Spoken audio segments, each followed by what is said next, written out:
Assalamualaikum warahmatullahi wabarakatuh. Perkenalkan, nama saya Wanda Rizka dan teman saya Nada Fitriani. Baiklah, saya akan mempresentasikan apa itu loop invariant.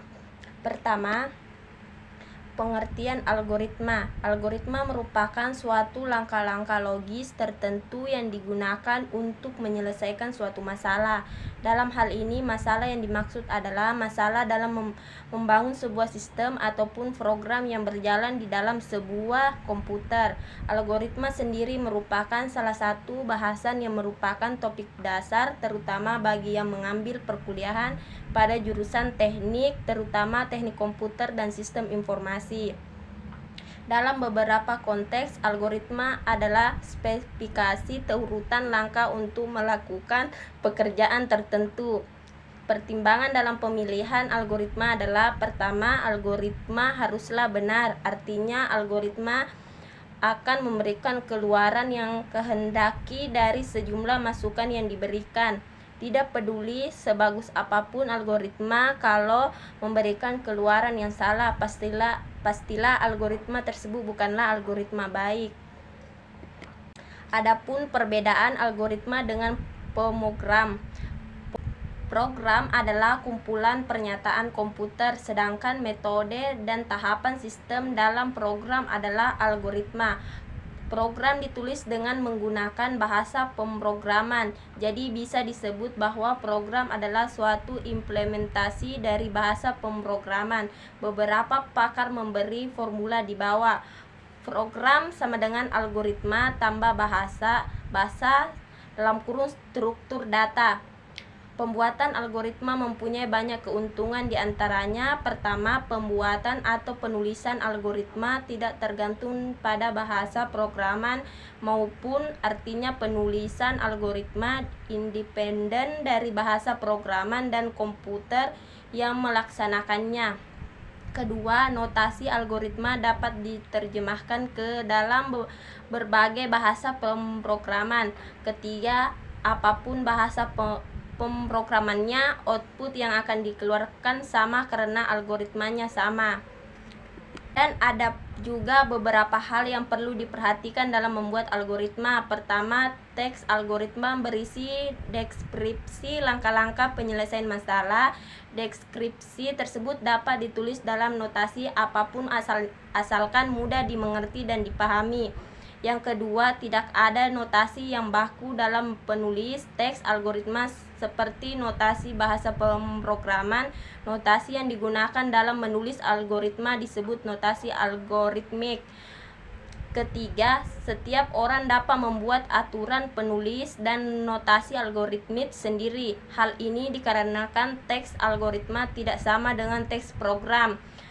Keempat, notasi algoritmik bukan notasi bahasa pemrograman, karena itu kode dalam notasi algoritmik tidak dapat dijalankan oleh komputer. Agar dapat dijalankan oleh komputer, dalam notasi algoritmik harus ditranslasikan atau diterjemahkan ke dalam notasi bahasa programan yang dipilih.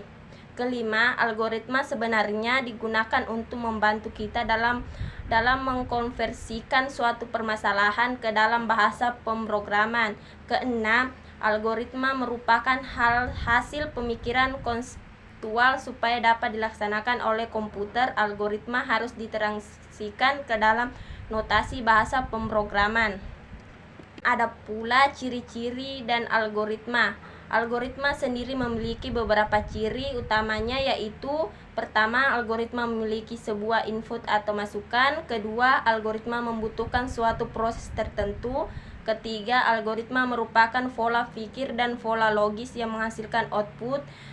Keempat, algoritma memiliki instruksi yang tegas dan jelas tanpa memberikan kesan ambiguitas.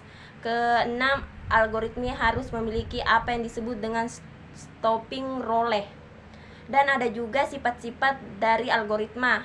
Pertama, tidak menggunakan simbol ataupun suatu bahasa programan meskipun nantinya berguna untuk memecahkan permasalahan yang berhubungan dengan komputer atau pemrograman. tidak tergantung pada bahasa pemrograman khusus, sehingga sifatnya universal dan bisa digunakan di mana saja.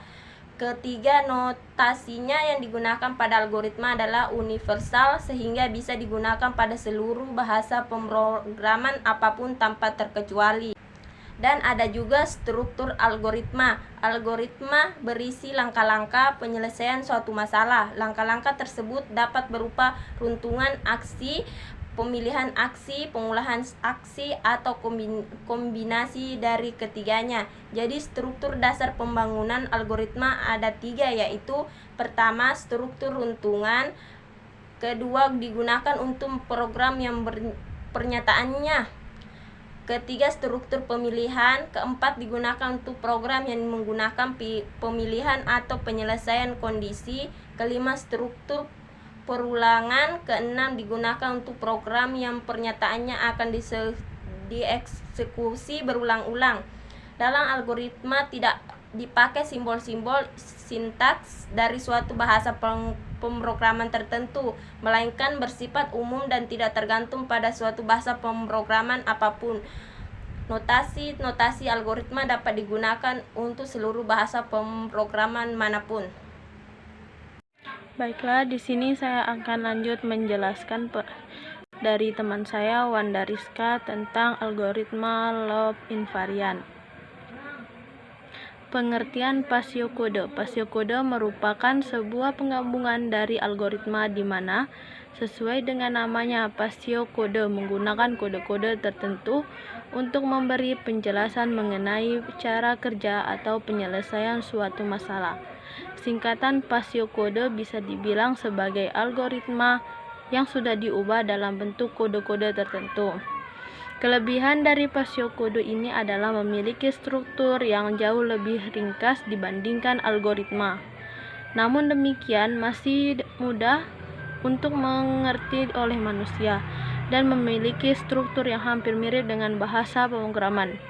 Pasiokode menggunakan banyak sekali command yang populer yang banyak kita pelajari, misal saja if, else, then, serta menggunakan kode-kode dan atau tanda-tanda tertentu seperti tanda underscore, tanda koma, titik, tanda kutip, tanda panah kiri dan kanan, serta tanda lainnya. Selanjutnya, definisi pasiokode. Kode atau tanda yang mempunyai pasio atau merupakan penjelasan cara menyelesaikan suatu masalah. Pasiokode sering digunakan oleh manusia untuk menulis algoritma. Contoh khusus, mencari bilangan terbesar dari 2 bilangan yang diinput. Solusi pasiokode yang pertama, masukkan bilangan pertama, kedua, masukkan bilangan kedua, ketiga, jika bilangan pertama lebih besar bilangan kedua, maka kerjakan langkah keempat. Jika tidak, kerjakan langkah kelima. Tampilkan bilangan pertama, tampilkan bilangan kedua. Solusi algoritma yang pertama, masukkan bilangan pertama A, masuk bilangan kedua B. Yang ketiga, if A lebih besar dari B, then kerjakan langkah keempat, print A. Yang kelima, print B. Selanjutnya, contoh lain algoritma dan pasiokode. Contoh pasiokode, nilai A ditambah dengan 5, cetak nilai A bila lebih besar dari 10. Dari 2 bilangan A dan B, if, carilah bilangan terbesar. Algoritma A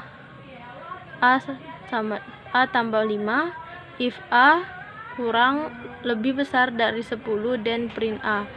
If A lebih besar dari B, then print A, else print B. Contoh soal.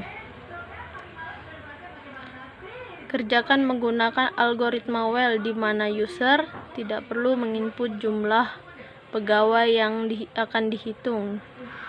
Yang pertama, buatlah algoritma untuk menghitung rata-rata gaji bersih setelah dipotong pajak dan total dari pajak yang dibayar dari beberapa pegawai.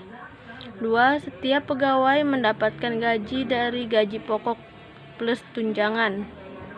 Selanjutnya, gaji pokok ditambah berdasarkan pendidikan. S3 5.000, S2 3.000, S1 2.000, D3 1.000, dan lainnya 500. Tunjangan diberikan pada pegawai yang sudah nikah, mempunyai anak sebanyak 2 kali gaji pokok. Setiap pegawai dikenakan pajak sebesar 25% dari gaji yang diterima. Terus ini algoritma Pasio kode. Jumlah pegawai sama dengan 0, total pajak sama dengan 0, total gaji sama dengan 0. Jawab ya. Y. While jawab Y, input pendidikan, input status, input jumlah anak. If pendidikan S3 dan gaji pokok 5.000. Else if pendidikan S2 dan gaji pokok 3.000. Else if pendidikan S1 dan gaji pokok 2.000. Else if pendidikan D3 dan gaji pokok 1.000. Else gaji pokok 500. And if status menikah and jumlah anak lebih dari 0 dan tunjangan 2 kali gaji pokok.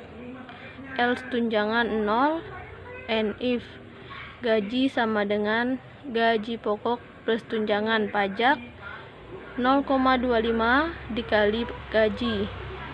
Gaji bersih sama dengan gaji dikurang pajak. Total gaji dikurangi gaji pokok. Total pajak ditambah pajak. Jumlah pegawai sama dengan jumlah pegawai tambah 1. Input jawaban rata-rata. Total gaji dibagi jumlah pegawai. Output rata-rata. Output total pajak. Ya, mungkin hanya ini yang bisa kami sampaikan. Kurang lebihnya kami mohon maaf. Wabillahi taufiq hidayah. Wassalamualaikum warahmatullahi wabarakatuh.